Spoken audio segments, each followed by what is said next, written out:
Nobody was ready for silence to look like that.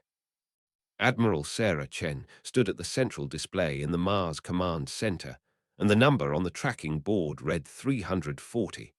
Then it read nothing. Not smoke, not wreckage, not one hull fragment tumbling free to catch the light. The screen had shown 340 Thar Imperial ships a half-second earlier, packed tight in formation, running hard for the edge of a sphere they weren't going to reach. Then the sensor swept again, and the board went blank, and nobody in the room said a word. The counter light didn't even flicker on the way down. That was the detail that would bother Chen for the rest of her life, not the deaths, but how clean it was. 340 ships, and the machine recorded it the same way it recorded an empty parking lot. "Confirm," Chen said. Her voice came out steadier than she felt. "Confirmed, Admiral." The system's engineer's hands were shaking over her console. "Zero contacts, sensors not broken. I checked it twice." Behind Chen, on an open comm line to a kitchen in Flagstaff, Arizona, an old man's breathing was the only other sound in the room. Earth's defense grid, 23 nodes, 60 years buried in silence, forgotten by everyone who mattered, had just erased an Imperial fleet in 8.3 seconds. No wreckage, no warning shot fired back, no footprint at all, like the ships had never crossed into this system to begin with. Chen closed her eyes for exactly 1 second. Then she opened them and looked at the empty board and thought about how it had all started 11 days earlier with a piece of paperwork nobody wanted to read. "I'll be honest, I still don't know if I'd have made the same call. Stay with me, you'll want to see how she got here." 11 days earlier, 4:47 in the morning, and Danny Vasquez was 3 hours into a shift that smelled like burned coffee and cold pizza. He worked overnight monitoring at a low building outside Colorado Springs, watching a wall of screens that almost never did anything interesting. Deep space tracking, debris fields, the occasional satellite hiccup, nothing that had ever once required him to call anyone before 6 a.m. The anomaly flag came up quiet, the way they all did. 23 signal sources, scattered in a pattern he didn't recognize, all reading from coordinates where nothing was supposed to exist. No registered infrastructure, no debris catalog match, no explanation the automated system was willing to offer. Vasquez rubbed his eyes and pulled up the raw feed, expecting a sensor glitch. The signals held steady instead. 23 of them, spaced with a precision that didn't look accidental at all. He sat with that for a full minute, staring at the pattern, feeling the hair on his arms rise for no reason he could name. Then he did the thing nobody in his position was supposed to enjoy doing. He flagged it Priority 1, and he woke up his supervisor.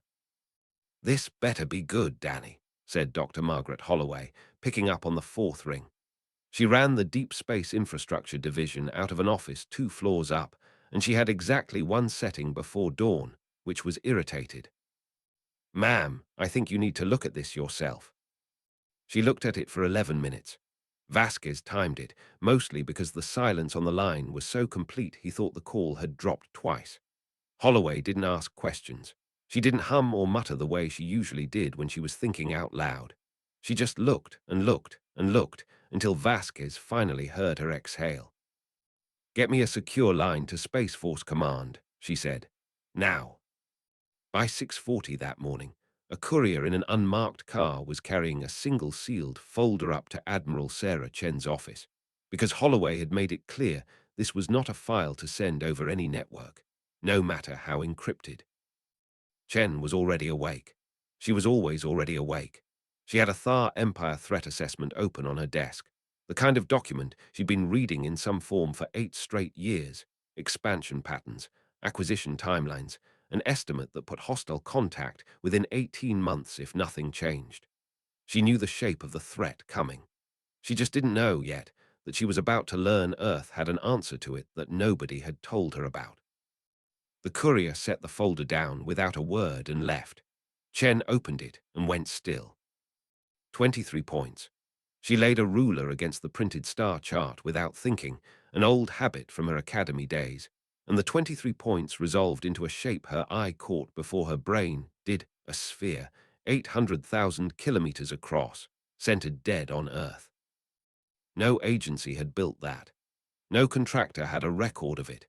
Chen checked twice, out of pure discipline, because in her experience, the universe did not hand you gifts like this without a catch buried somewhere in the fine print. Her gaze drifted, the way it always did when she needed a second to think, to the sticky note stuck to the corner of her monitor. A name in her own handwriting, faded from 3 years of sun through the window. Dr. James Alcott. She'd meant to call him after the Kepler engagement, and never had. Some threads you let go slack because the world keeps moving. She picked up the phone, instead of letting it go slack this time. He answered on the second ring, at 6:52 in the morning, and there wasn't a trace of sleep in his voice. "I've been waiting for this call," Dr. James Alcott said. "Longer than you'd believe." Chen sat back in her chair. Outside her window, the sun was just starting to catch the tops of the reinforced blast doors, and for the first time in 8 years of reading threat assessments, she felt something shift that wasn't fear. It felt like a door that had been locked a very long time, finally starting to turn. Alcott's kitchen in Flagstaff smelled like drip coffee and old paper. Chen had flown out on a military transport that morning, telling no one where she was going except that it mattered. He met her at the door in a cardigan with one button missing, and behind him, on a scarred kitchen table, sat a banker's box with a water stain on one corner and faded marker on the lid. 3 letters and a slash. AEG/P. "Sit," Alcott said.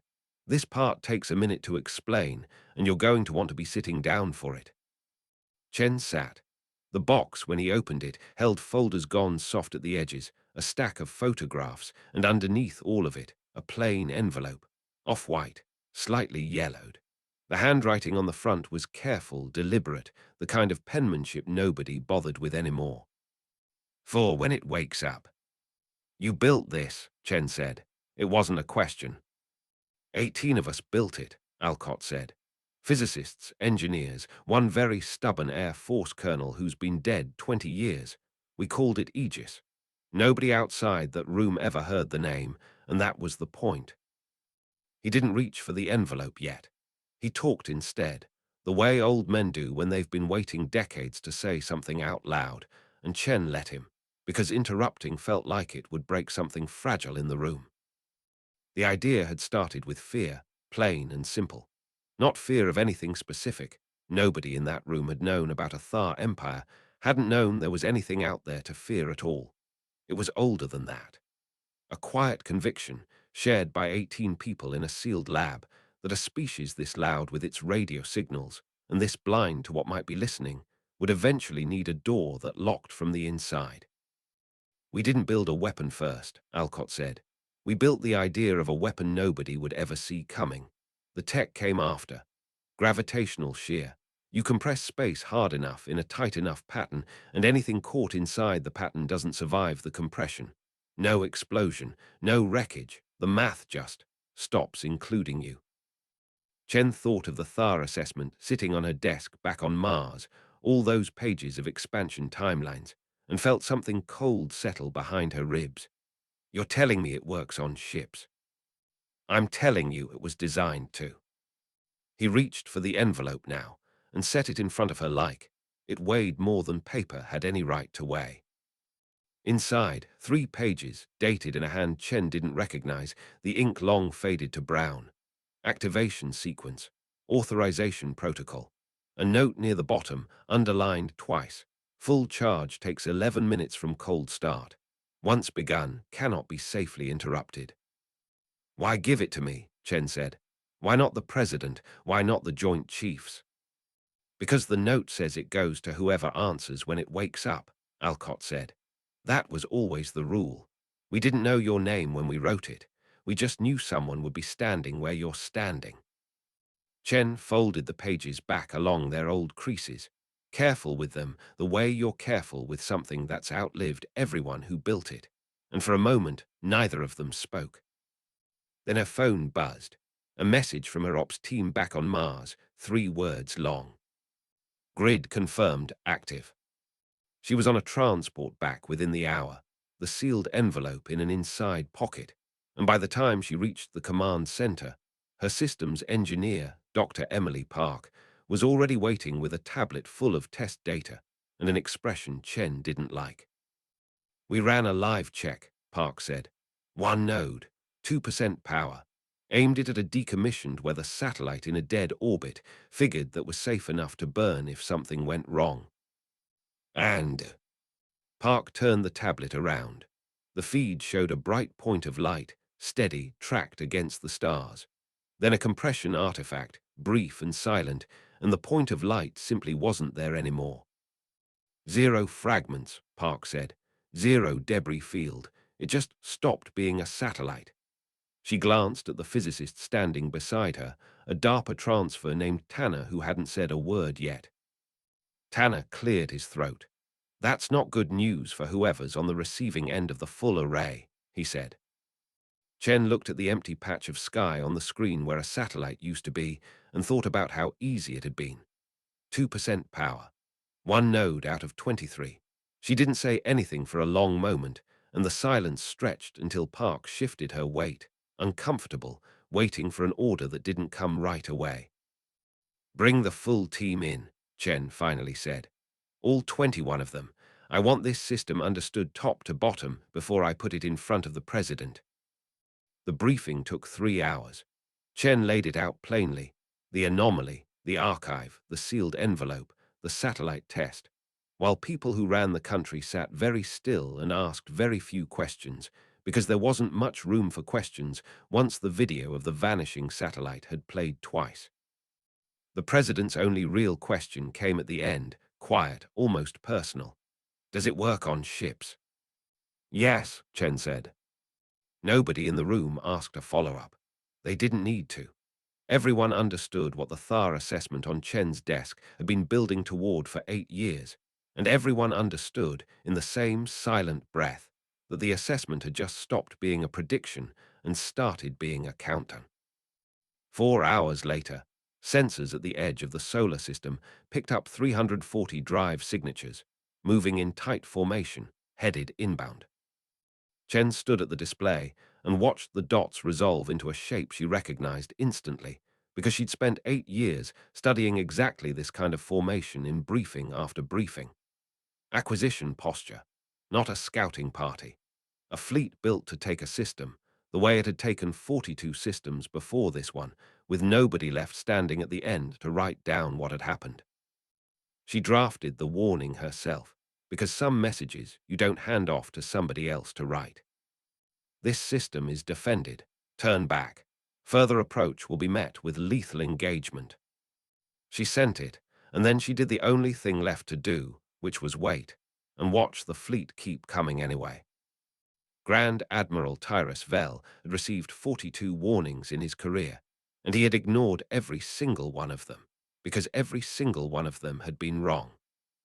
He stood on the bridge of his flagship, carapace catching the low red light of the command displays, and read Chen's transmission a second time. This system is defended. Turn back. He'd heard some version of that line from 42 different species now, in 42 different languages his translators had long since stopped struggling with. Primitives always said it.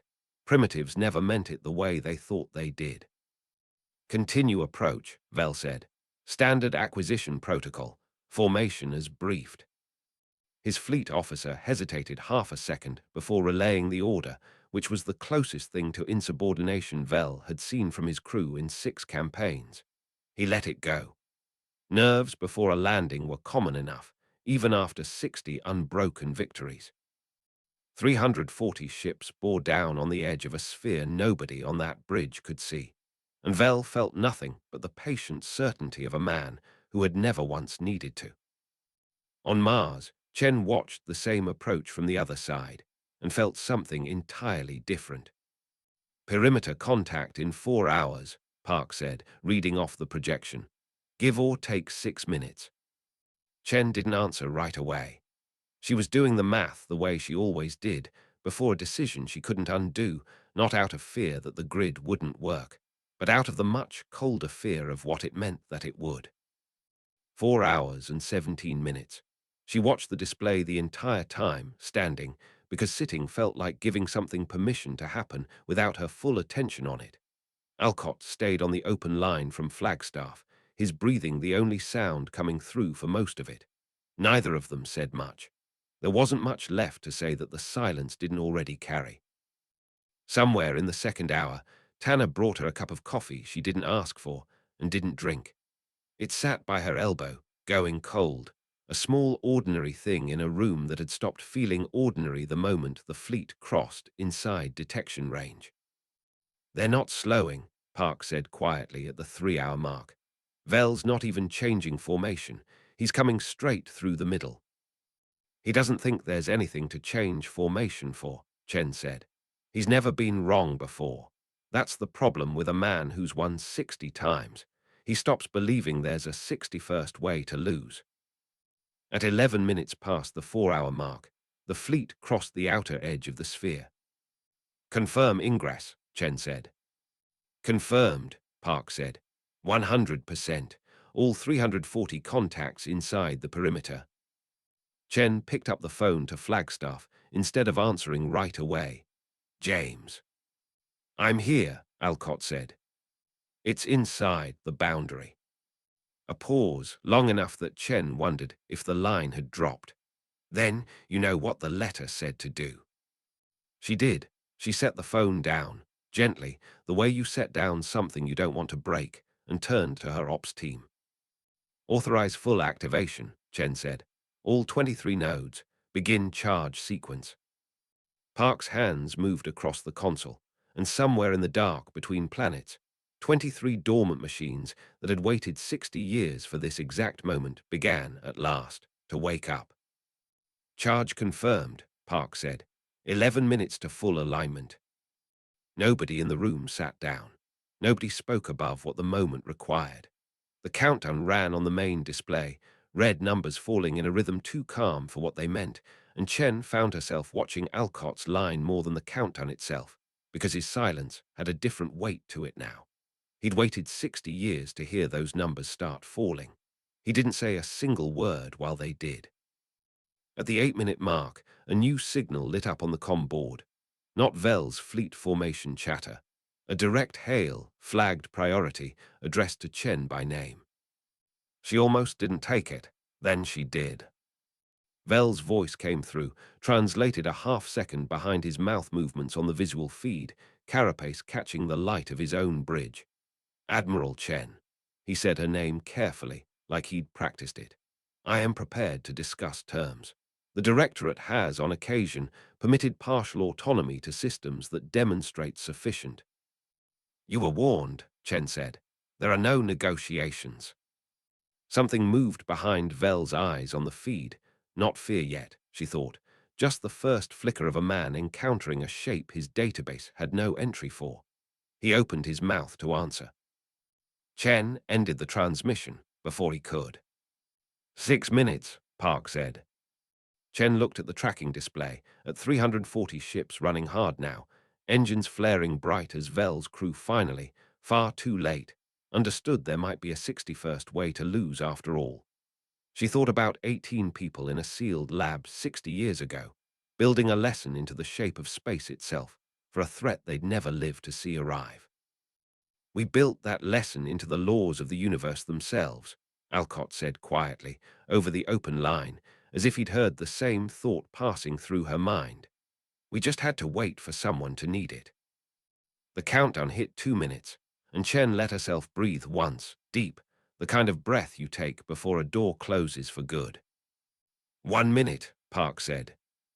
On the display, 340 ships ran without slowing, engines burning hotter than their design specs allowed, because Vel's crew had finally understood what Chen had told them and had nowhere left to put that understanding except into the throttle. It wouldn't be enough. Chen had known that from the moment the fleet crossed the perimeter. She watched anyway, because looking away from what you've chosen to do felt like its own kind of lie. 30 seconds, Park said, and her voice had gone very quiet. Chen thought, in that last stretch, not about Vel, and not about the 23 machines about to finish waking up after 60 years asleep. She thought about a technician named Danny Vasquez, 3 hours into a boring shift, who had looked at 23 strange signals and refused to let them go. If he'd logged it and gone back to his coffee, none of this would exist. Civilizations didn't usually get saved by generals. Sometimes they got saved by someone who read a strange number twice instead of once. 10 seconds. Alcott's breathing over the open line from Flagstaff had gone slow and even, like a man bracing without wanting to look like he was bracing. At 11 minutes and 4 seconds past the authorization order, the nodes reached full alignment and fired. There was no flash on the display, no shockwave rendering across the tracking board, just a single frame showing 340 contacts tight in their desperate formation, and then the very next frame, 0.3 seconds later, the sensor log would showing nothing at all.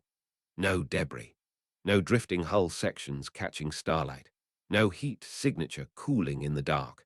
The math had simply stopped including them. No warning, no mercy, no trace left behind at all. Nobody in the Mars Command Center spoke. On the open line, Alcott didn't either. For a long moment, the only sound in either room was the low hum of equipment that had done exactly what it was built to do. 60 years after the people who built it had stopped being able to see the results.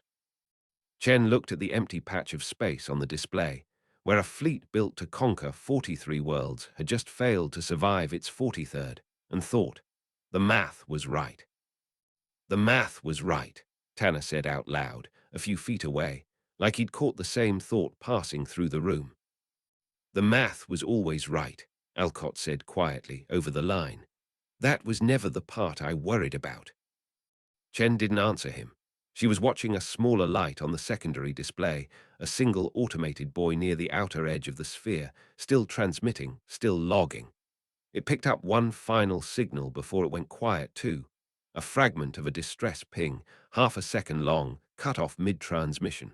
Not a voice, just a pattern, gone as soon as it started.